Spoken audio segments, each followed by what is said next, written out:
Mufti Menk, may Allah subhanahu wa ta'ala bless him. He actually helped me a lot throughout my life and returning back to Allah subhanahu wa ta'ala and also getting married.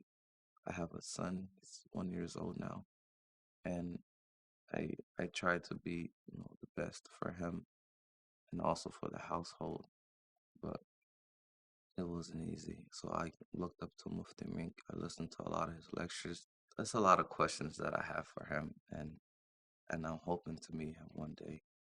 One thing that he said was, don't be afraid of change.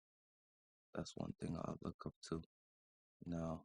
Just don't be afraid of change because, especially being a young adult, it's like it's really hard to like change yourself from certain habits.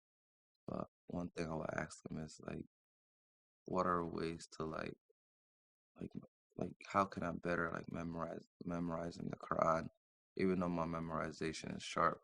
Like how can I be better at memorizing the Quran and without forgetting it the next minute? Like how can I